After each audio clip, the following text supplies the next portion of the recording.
Pascal Logbo a voulu politiser cette histoire, vous m'avez vu pendant 10 minutes pour recadrer les choses. Donc, partagez, tapotez, mettez les cœurs. Nous allons parler un peu de l'avocat TikTok et des incohérences de cet avocat. Souvenez-vous, un jour avant le procès ou l'appel, un jour avant le procès de M. Kone Gbagbo, j'avais fait une vidéo pour vous montrer l'incohérence de cet avocat. Un avocat qui nous dit, qui nous donne les conditions de l'arrestation de son client lorsqu'il a pris la parole au début, et ce même avocat vient se contredire pour nous faire croire que ce client-là avait un rendez-vous à la préfecture le 17 septembre pour, bien évidemment, avoir ses documents. Un avocat qui nous a informé dès le début que son client avait un OQTF et une interdiction de retourner sur le territoire français. Ce même avocat encore nous fait croire dans d'autres conférences que ce dernier aurait un enfant français sur le territoire français. Alors, j'ai vu tant de juristes en train de se lamenter, en train de raconter tout et n'importe quoi, en voulant nous faire croire que ce dernier avait un enfant sous le de Paris, le gros paresseux, le commerçant, est venu sur la toile, il a commencé à aboyer. Ouais, Gbagbo Kone, vous allez voir, son grand frère était à nous aujourd'hui. Son enfant même là, moi-même je l'ai vu, il a attrapé sa main, il l'a accompagné à l'école. Mais on vous a dit de vous concentrer sur le problème de M. Kone Gbagbo Souleymane. Alors, ils ont voulu tellement politiser cette affaire en voulant montrer que M. Kone Gbagbo Souleymane sa vie est risquée lorsqu'il va retourner en Côte d'Ivoire, et ils ont pris l'exemple de Steve Biko. Alors que j'ai joué la vidéo de Steve Biko, Steve Biko nous a expliqué comment et pourquoi les autorités mauritaniennes l'ont dit d'arrêter ces vidéos. Parce que Steve Biko faisait des vidéos, vous le savez, lorsqu'une plainte a été portée à l'encontre de ce monsieur, où il a cité les gens qui ont porté plainte contre lui. Et comme les autorités mauritaniennes avaient marre, ils lui ont dit de quitter leur territoire, comme on le demande aujourd'hui à M. Kone Gbagbo Souleymane, à force de s'acharner sur le président français. Et je vous ai montré une vidéo, vous n'avez pas fait attention, où le président Emmanuel Macron explique que les gens comme M. Kone Gbagbo sont financés par la Russie en fait de ternir l'image de la France dans les pays africains et qui recevaient des perdièmes. Et quand j'ai écouté Franklin Nyamsi tout à l'heure, il a dit, mais tu viens confirmer ce que monsieur le président de la République française vient de dire. Donc bref, c'est pour vous dire, il y a eu tellement d'incohérences dans ce dossier, il y a eu tellement de mensonges, ils vont voulu tellement politiser cette histoire que c'est tombé sur. Donc, je salue ici tous les militants du RHDP. Voyez-vous, quand je vous ai dit de ne pas politiser cette histoire en disant que oui, il aurait donné des modes opératoires, comment fabriquer des cocktails Molotov, je vous ai dit de laisser ça tomber. Parce que je voyais où les gars voulaient partir. Parce que l'avocat TikTok, moi je l'avais framponné, souvenez-vous. Et j'ai montré ses incohérences. Et donc, quand on parle à nos militants, souvent écoutez-nous. Écoutez-nous souvent, c'est très important. Vous êtes trop émotif, vous êtes trop dans l'émotion. C'est quand on vous dit ça là, ne faites pas, ne le faites pas. On sait pourquoi. L'État de Côte d'Ivoire n'a jamais porté plainte contre lui. Et même Steve Biko, l'État de Côte d'Ivoire n'a jamais porté plainte contre lui. Ce sont nos frères ivoiriens qui résident en Mauritanie qui avaient porté plainte contre ce dernier. Mieux, imaginez-vous que l'État de Côte d'Ivoire avait fait un article dans le journal contre M. Kone Gbagbo Souleymane, ils allaient trouver tous les prétextes pour demander que ce dernier ne soit pas extradé en Côte d'Ivoire. Alors, il y a eu des papos qui sont tombés, donc on va casser ces papos. Lorsque M. Kone Gbagbo Souleymane a eu son premier refus de demande d'asile, M. Kone Gbagbo a été trahi par certains militants du PPA Dubé de merde.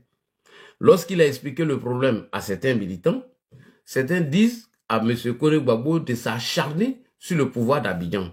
Et il doit s'acharner aussi sur Macron. Et comme ça, on allait faire un article sur lui. Et voilà, ils allaient trouver des prétextes. Comme ça, il pouvait avoir son asile. Certains nous disent encore, certains nous ont apporté des informations. Franchement, moi, je n'y crois pas. Parce que ma grande sœur Nadi Bamba, que je connais, si l'information est arrivée, elle allait le faire. Donc, je ne crois pas à cette information. Ils disent que oui, ils ont demandé à notre voix, le journal qu'ils appellent la Bible. Ils ont demandé à ces derniers de faire un article sur Gbagbo Koné avant même tout ça là. Gbagbo Koné, ils ont dit non, pour le, il était un demandeur d'asile, le secrétaire général du PPACI Paris Sud, donc on n'a pas besoin de faire un article sur lui. Donc aujourd'hui, si ce journal, s'ils avaient fait cet article sur lui, aujourd'hui ça allait jouer à leur faveur. Donc bref, tout ça là, c'était pour vous dire que c'était des plaisantins. À partir du moment qu'un avocat devient un propagandiste, un manipulateur, un gars qui veut sortir du contexte, les sujets qui concernent son client, alors dites-vous qu'ils vont échouer. C'est le même avocat qui a défendu Franklin Nyamsi. Parce que tu ne peux pas venir nous informer qu'il est reproché à ton client. Voici ça ici, si je l'ai encore. Ouais, voilà. Afrique de liberté. Oui. Frères et sœurs de la diaspora. Je fais cette communication pour vous donner la situation de monsieur Suleiman Koné, qui est retenu en zone de rétention de Vincennes. Alors, il est reproché à celui-ci d'être en situation irrégulière sur le territoire français. Oui. Le préfet a eu à son égard deux décisions. Deux décisions. Donc une OQTF, une obligation de quitter le territoire français, et une IRTF de 24 mois. Bien entendu, nous allons contester donc, toutes ces décisions. C'est bon. Donc, il y a eu deux décisions qui ont été émises contre Koné Gbagbo de quitter le territoire. Et après, devant, tu dis qu'il a fait demande d'asile, ça n'a pas marché. Il a fait recours, ça n'a pas marché. Bon, quand toi, tu laisses tout ça là, pouvez nous dire que ce dernier a un récépissé un récépissé d'où il a un rendez-vous à la préfecture et qu'on doit régulariser sa situation. Mais est-ce que toi-même, tu te comprends même? Toi, tu penses que un procès, c'est de faire la propagande. Tu as mis photo de IBDR, toi, tu partages les vidéos de Vladimir Poutine. Toi, tu penses que tout cela, c'est ça. D'abord, tu as été incohérent même. Et après, une histoire de main noire d'Alassane Draman Ouattara. Pardon, faut mettre ta main noire là derrière moi. Si tu ne mets pas main noire là derrière moi, non, faut mettre ça même. Moi, je m'envoie à Babi et puis aller à réaliser mon projet. Donc, bref, voici quelques incohérences de cet avocat que j'avais déjà dénoncé dans une vidéo. Mais tellement les gens sont dans l'émotion, ils n'ont pas fait attention, ils ont passé leur temps à m'insulter. Là, dit shérif, t'es un illettré, t'es un analphabète, tu ne connais rien. Il dit, ok, on va regarder la suite. Donc, ils se sont basés sur ça et aujourd'hui, voici le gros poteau. Je suis désolé. Alors, il y a un point qui a attiré mon attention que je vais vous faire écouter dans peu de temps. Alors, on va écouter Pascal Logbo. Pascal Logbo, représentant PPACI et tous les pro-Gbagbo, y compris Franklin Nyamsi et tous ces propagandistes, sous le temps, tu ne dois même pas parler. Pascal Logbo dit, avec l'avocat TikTok, que la procédure d'arrestation de M. Koné Gbagbo n'a pas été respectée. Et qu'il était mis dans, dans la convocation, que M. Koné Gbagbo, la convocation qu'ils ont émise contre lui, l'heure c'était 14 h. Et donc de 14 h jusqu'à son arrestation à 21 h, qu'il y avait vice de procédure. Donc il fallait annuler tout. C'est ce que l'avocat TikTok nous a dit. C'est ce que tous les propagandistes nous ont informés. Et Pascal Logbo est venu répéter cela. Et j'aimerais saluer un monsieur ici qui a été véridique, qui allait jusqu'au bout de ce dossier. Il est venu dire la vérité. Il dit c'est faux. Ce que vous dites là, que c'est archi faux, que la préfecture a dit que la convocation qui a été émise 21 h, c'était 6 h d'intervalle. Et donc, ils étaient encore dans le temps. Et c'est ce qui a faussé tout ce que vous avez fait là. Tout ce que vous avez fait là, c'est ce qui a faussé tout. Certains même disent que M. Koné Gbagbo Suleiman était sur une liste noire. Et pardon, il était fiché S. Attendez, j'ai enlevé mes commentaires. Et alors, moi, il y a une personne. La personne est ici. La personne s'appelle M. Bandaba Maurice. Toi, on n'est pas pressé d'abord. On va aller doucement. Alors, nous allons écouter M. Pascal Logbo et qui fait le relais de la communication de l'avocat TikTok écoutez attentivement Pascal Lobo. Et nous allons écouter le vrai avocat qui nous a apporté les vraies informations. Moi, je vous ai dit, vous me traitez d'analphabète et d'illettré. Quand je fais mes analyses là, tous les jours, vous venez confirmer ce que j'avais à dire. Et après, on va appeler Parigo aussi, parce que Parigo nous a dit, oui, il y a des militants du RDR qui l'ont menacé, et suite à ces menaces, on a rassemblé tout ça là pour demander à ce que Kone Gbagbo ne puisse pas se rendre en Côte d'Ivoire, bien évidemment, qu'il faut l'envoyer au Mali. Alors, avant d'écouter Pascal Lobo, coupez cette partie, envoyez au juge français. Nous avons infiltré leur camp. Voici leur stratégie. Monsieur le juge, écoutez-moi très bien. Coupez cette petite partie-là, envoyez au juge. Si vous acceptez que M. Kone Gbagbo décide, ou bien vous envoyez M. Kone Gbagbo au Mali, comme il est prévu selon leur demande, le billet d'avion qu'ils ont pris pour envoyer M. Kone Gbagbo au Mali, voici leur stratégie qu'ils préparent pour vous.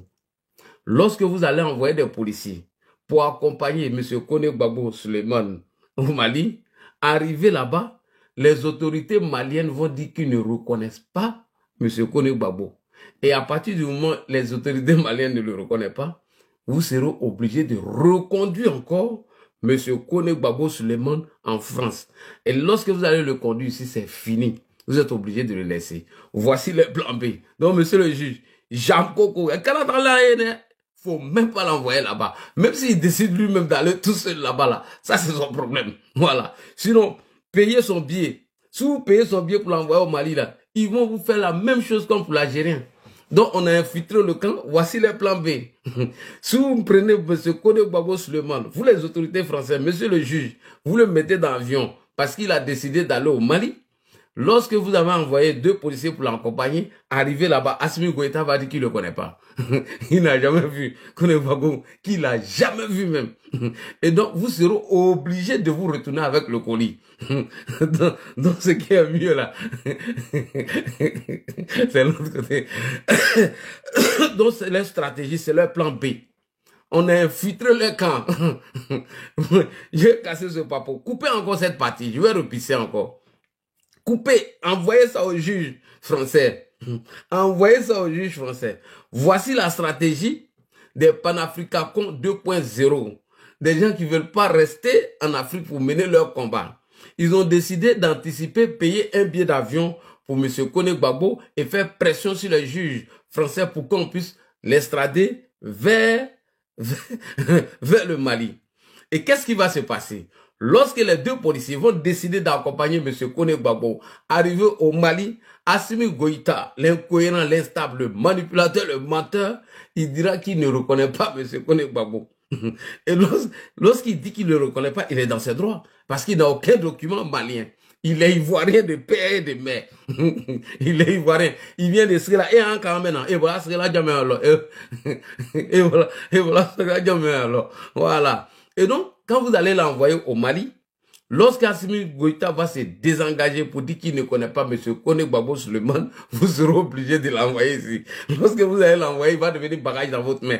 Et une fois qu'on l'envoie ici, tout est annulé. Hein? Tous les procédures sont annulées. Vous allez reprendre tout à 0. Donc, Jean Coco, à Kalataye, tout pour nous, à Kanalataye même. Ne l'envoyez pas là-bas. C'est nous nos colis. Voyez-vous, lorsque le Mali a commencé à s'immiscer dans ce problème, on vous a dit que la Côte d'Ivoire n'a jamais perdu devant le Mali. Quand vous avez crié victoire, c'était le premier but de Mali. Les Maliens ont commencé à sauter. Oh, but, Côte d'Ivoire, Ivoire, Tana. Et la Côte d'Ivoire a égalisé le but avec Simon Adengra. C'est ça qui était l'appel du procureur. Maintenant, on est dans la prolongation. Dans la Côte d'Ivoire, à la 117e minute, le but vient de rentrer maintenant. Donc, but qui est fini, on a fini de marquer le but. Et vous allez l'envoyer encore au Mali. Si vous l'envoyez au Mali, vous avez dit que l'ADI vous a dit ici. C'est le plan B. C'est le plan B. J'aime qu'on ne l'envoie pas là-bas. À Canada, je vous préviens, les panafricains, là, on les connaît. Et cette information a fuité dans la bulle des dessins animés et de Soulé de Paris qui l'ont confirmé. Je vous dis qu'il y a des traites au sein de vous. Vous pensez que vos groupes WhatsApp là, que nous on n'a pas infiltré ça. On a déjà infiltré. On a infiltré ça. Voilà. Les dessins animés, vous créez les groupes WhatsApp, vous allez causer là-bas, les Soulés de Paris, vous créez les groupes WhatsApp, les Johnny. Dans vos groupes WhatsApp là. Les WhatsApp.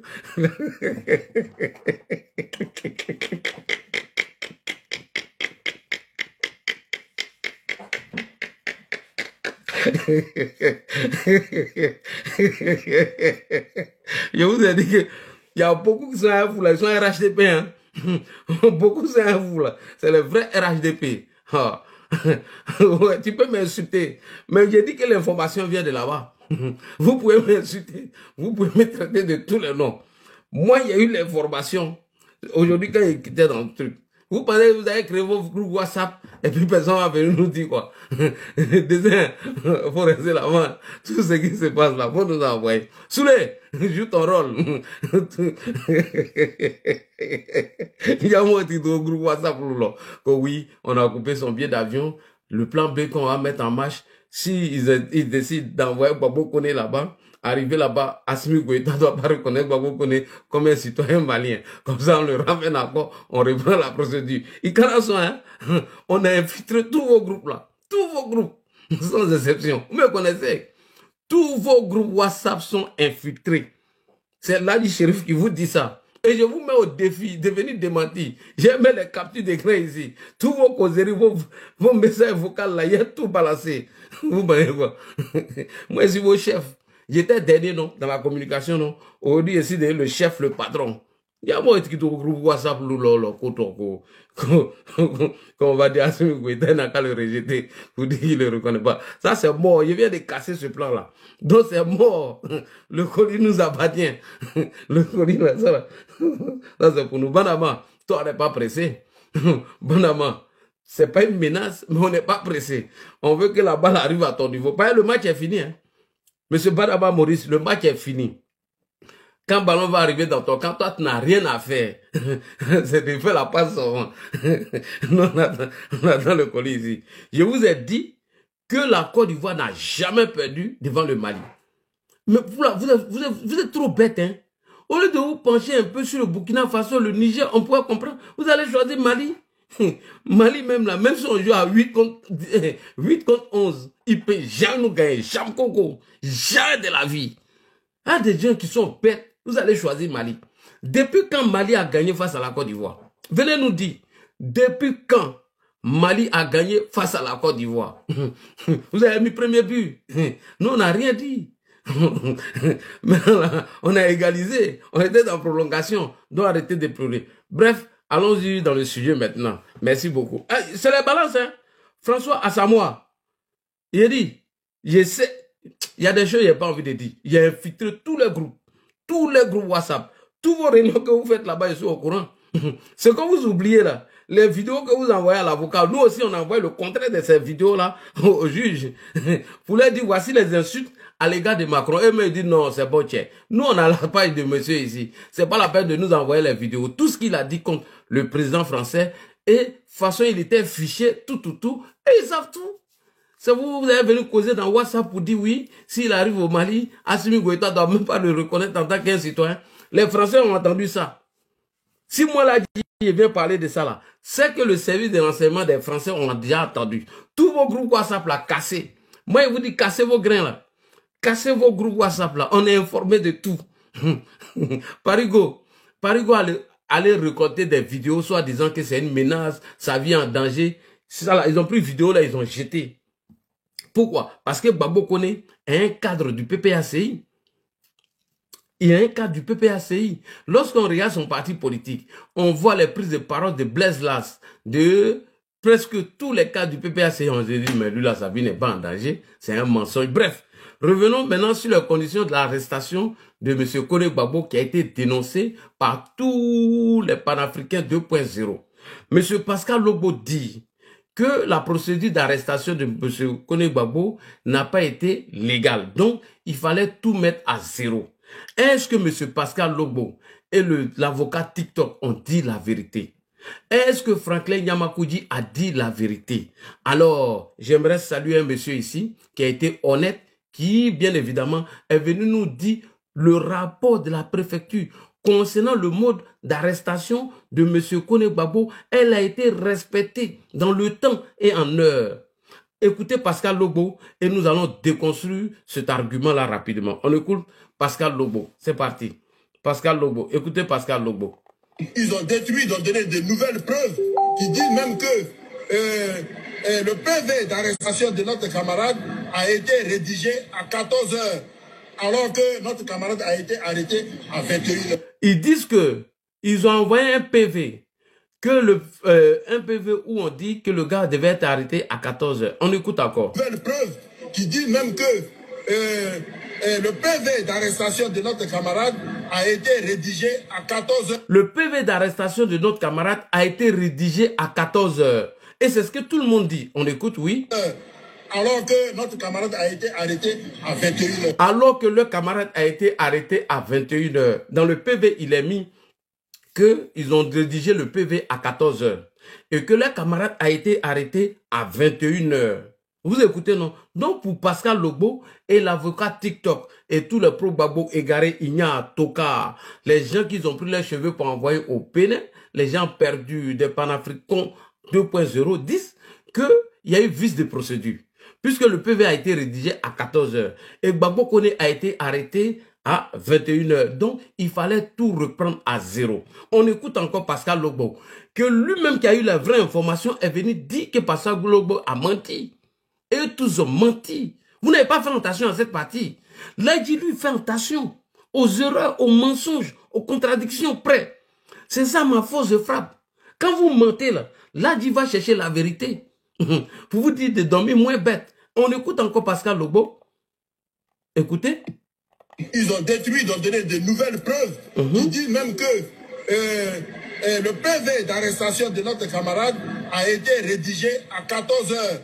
Alors que notre camarade a été arrêté à 21 heures. Voilà des failles que nous avons révélées, mais malheureusement, le juge... Voici des failles qu'eux, ils ont révélées. A décidé autrement. Il maintient notre camarade en prison. Il reste donc désormais à nos camarades avocats de continuer le débat et le combat et les débats pour nous donner la direction à suivre. Ok. Monsieur Pascal Logbo dit qu'il y a eu vice de procédure, puisque dans le PV, il a été mis dedans 14 heures. Et Gbagbo Kone a été arrêté à 21 heures. Donc, ça a été une erreur. Il faut rejeter tout en bloc. Alors, monsieur Pascal Logbo, ça vous coûte quoi de venir mentir aux Ivoiriens? Vous avez menti aux gens. Celui-même qui a la vraie information, il est ici. On va poser la question à ce monsieur-là. Parce que votre avocat TikTok, il a fui, hein. Je répète, avocat TikTok, il a fui, hein. Il a beau rimer, il a gagné en temps. Donc, il allait publier maintenant la vidéo des autres.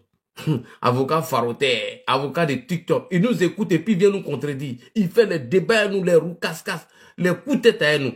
Alors, on va écouter ici. Celui qui a apporté la vraie information, c'est ce monsieur. Alors, monsieur, le deuxième avocat, Pascal Logbo dit que le PV qui a été envoyé à 14 heures et Gbagbo Kone a été arrêté à 21 heures, qu'il y a eu vice de procédure, que la procédure d'arrestation de M. Kone Gbagbo n'a pas été respectée. Est-ce que c'est vrai? Parce que c'est ce que tous les panafricains 2.0 reprennent aujourd'hui pour mettre en cause l'arrestation de M. Kone Gbagbo. Écoutez attentivement le monsieur. Il va répondre à cette question. C'est de ça qu'il s'agit. Oui. Voilà. Donc, la défense de M. Kone a soulevé trois moyens. Bon, le moyen qui a été soulevé, c'est que dans ses conditions d'interpellation... Il parle des conditions maintenant d'interpellation de M. Kone Gbagbo. Écoutez bien. La défense de Kone a considéré que ce procédé était déloyal. À partir du moment où il y avait les pièces qui manquaient au dossier, et que, selon la défense de Kone, c'est qu'il y a eu un stratagème entre... La préfecture et la police. Elle reproche à la préfecture d'avoir fait la rédaction du procès verbal à partir de 14 heures. Et que son interpellation a débuté depuis quand, comment dirais-je, à 15 heures et quelques. D'abord, à 15 heures. Jusqu'à 21 heures. Donc, de 15 heures à 21 heures. On considère que, conformément à l'article L 812-2 du... Le juge d'appel considère, conformément à l'article L'opération a débuté depuis quand, comment dirais-je, à 15h et quelques, d'abord, à 15h, jusqu'à 21h. Donc, le juge d'appel considère que, conformément à l'article L812-2 du CCDA, que au regard de cette déplacement, il faut 6 heures. Il faut 6 heures. Si ils ont rédigé le PV à 15 heures, donc si on arrête Gbagbo Koné à 21 heures, ils ont respecté l'heure légale. C'est ce que la préfecture vous dit. Donc vous êtes allé soulever cette question sans chercher à regarder l'article même qui recadre ce PV-là. Vous voyez, vous avez commis une grosse erreur. Vas-y, monsieur. Est-ce qu'ils étaient dans leur temps de l'arrestation de monsieur Koné Gbagbo, selon la préfecture? Comment dirais-je, à 15h et quelques, d'abord, à 15h, jusqu'à 21h. Donc, le juge d'appel considère que, conformément à l'article L812-2 du CCDA, que, au regard de ces déplacements, il faut 6 heures. 6 heures. Il ne faut pas dépasser les 6 heures. Il faut que les conditions soient dans 6 heures. Si c'est au-delà de 6 heures, elle est nulle. Donc, le juge a considéré que non, au regard de tout ce qui s'est déroulé, ça fait que 5h45. Donc, 5h45. c'est pas les 6 heures. Ils avaient 6 heures pour arrêter Gbagbo Koné. De 15h jusqu'à 21h. Mais, à tourner autour de 5 heures. Donc, ils étaient dans leur temps. Vous voyez? Vas-y. Le juge d'appel considère que, conformément à l'article L812-2 du CCDA, que, au regard de ces déplacements, il faut 6 heures. 6 heures. Il ne faut pas dépasser les 6 heures. Il faut que les conditions soient dans 6 heures. Si c'est au-delà de 6 heures, elle est nulle. Donc, le juge a considéré que non, au regard de tout ce qui s'est déroulé, ça fait que 5h45. Donc, ça n'a pas atteint les 6 heures. Ça n'a pas atteint les 6 heures. Donc, ce procédé était vraiment valable. Donc, ils ont rejeté cette procédure. Voilà. Alors, donc, les conditions de l'arrestation de M. Koné Gbagbo et le procès verbal, ils étaient dans le temps. L'heure qui a été donnée, c'est 6 heures. De 15h à 21h, donc les gens devaient arrêter M. Koné Gbagbo. De 15h à 21h. Au-delà de cela, c'était nul. Mais M. Pascal Lobo est venu nous dire le contraire. Vous voyez? Alors que le monsieur là vient de nous dire la vérité. C'est-à-dire que vous avez tellement politisé cette affaire, vous avez menti sur cette histoire. Voilà comment vous avez trompé tout le monde. Et vous avez trompé tout le monde. Pascal Lobo qui dit que le délai de l'arrestation de M. Koné Gbagbo n'a pas été respecté. Que le PV a été donné à 14h et Gbagbo Koné a été arrêté à 21h. Alors le monsieur est parti à la source des vraies informations. Il dit, la préfecture dit qu'ils ont délivré le PV à 15h et de 15h à 21h qu'ils étaient dans le temps. Que le temps qu'ils ont mis pour arrêter M. Koné Gbagbo a duré 5 heures. Qu'au-delà de 6 heures, ce n'était plus légal. Donc, on pouvait le laisser. Donc, vous n'avez pas le contenu d'un dossier et vous sortez pour, bien évidemment, chercher à insulter les gens. Vous n'avez pas le contenu d'un dossier, vous allez prendre un avocat TikTok, l'homme qu'on se croise sur les panels et on se biama. Vous n'avez pas le contenu d'un dossier, vous venez mentir aux gens. Vous n'avez pas le contenu d'un dossier, vous dites des contre-vérités aux gens. Est-ce que ça là vous aide, M. Koné Gbagbo? Vous ne l'avez pas aidé. Vous avez passé tout votre temps à vous focaliser sur le président Alassane Ouattara et son régime, à tel enseigne que vous avez oublié même le procès. Oui, c'était un procès politique, c'était temps, alors que la Côte d'Ivoire ne s'est même pas immiscée dans ce problème. Gbagbo Koné a eu un problème avec les autorités françaises et il avait affaire au juge, à la justice française. Pourquoi venir mettre la Côte d'Ivoire dedans, qui n'a rien à voir dedans? Vous voyez comment vous avez perdu vos procès? Ouais, Draman n'a jamais gagné de procès à l'extérieur. Draman n'a jamais fait ceci. Voilà le résultat qui est là. Donc, les conditions d'interpellation de M. Koné Gbagbo et le temps qui a été donné par la préfecture a été bel et bien respecté. Elle a été respectée. On continue avec ce monsieur. Qu'est-ce qu'il risque, M. Koné Gbagbo Souleymane? On va continuer. Ah, le juge, là, non, le gars là, lui me plaît. Hein. Lui n'est pas comme l'autre farotel là, l'autre menteur là. L'autre là, il ment trop. Lui là, lui ment comme Soulé de Paris. Et Soulé aussi mentait. Attendez, on va écouter l'avant-dernière vidéo du monsieur. Parce qu'il nous a dit tout. Voilà. Ce que risque maintenant, M. Koné Gbagbo Souleymane. Allons-y, maître. Dis-nous tout. On écoute, maître. Il est en direct de la page Facebook de PPACI France. Qu'est-ce qui s'est passé exactement? Je viens de raconter ça tout de suite. Oui, mais...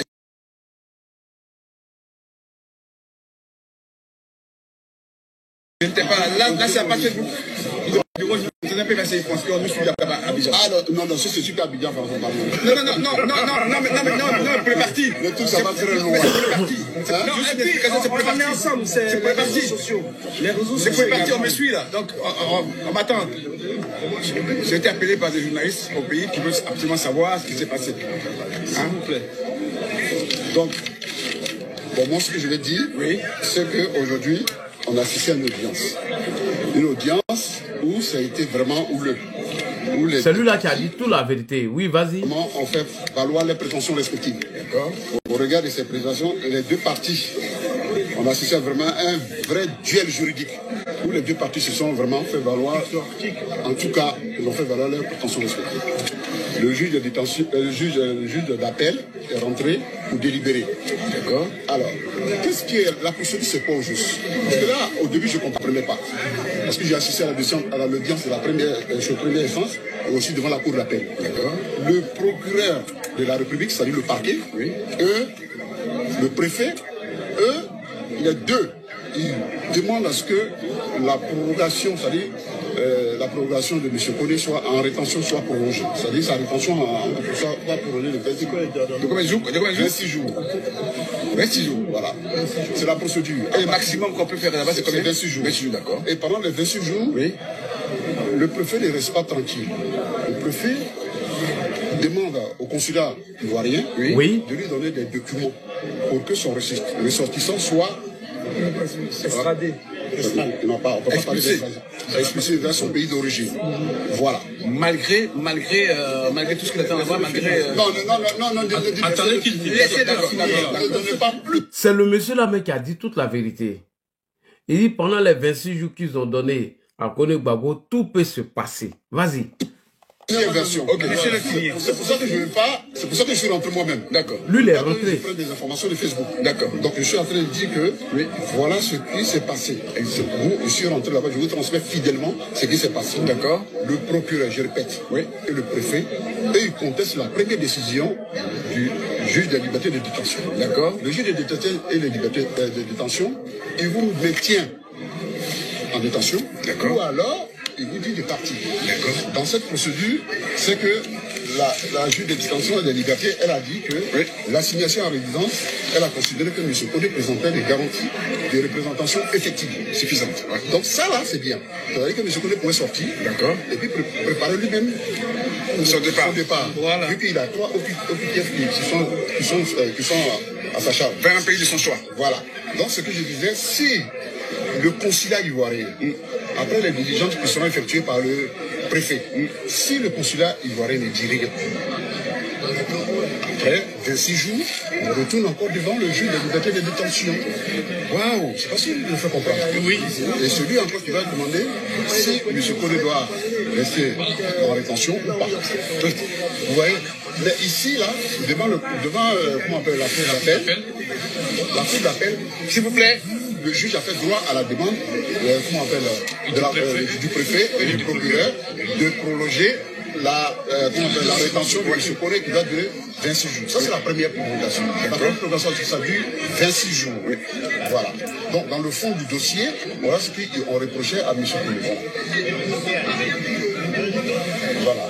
C'est ce que je peux dire parce que c'est tellement facile, j'explique. Donc, il retourne au centre de rétention de Vincennes, là. Comment? Il retourne au centre de rétention de Vincennes. C'est ça. Ça veut dire que les 26 jours, on peut les doubler, les 26 jours là. Les 26 jours, on peut les prolonger. Non, les 26 jours, si le consulat dit quelque chose, ils sont obligés de les laisser. Moi, j'ai une question, Michel. Si le consulat dit quelque chose, vous avez dit s'il ne dit rien, on va le ramener à un autre procédé. Si le consulat, on constate, parce que la prolongation, ça dure 26 jours. Ça ne peut pas excéder 26 jours. Ouais, mais si le consulat, il fait laisser passer un truc comme ça. Voilà, c'est pour ça. Si le consulat donne un peu vert, aujourd'hui, là. Voilà, c'est ça là, j'ai... Cassé, M. Koné, il ne maîtrise plus rien. C'est dans la main de la préfecture. Qui entre la préfecture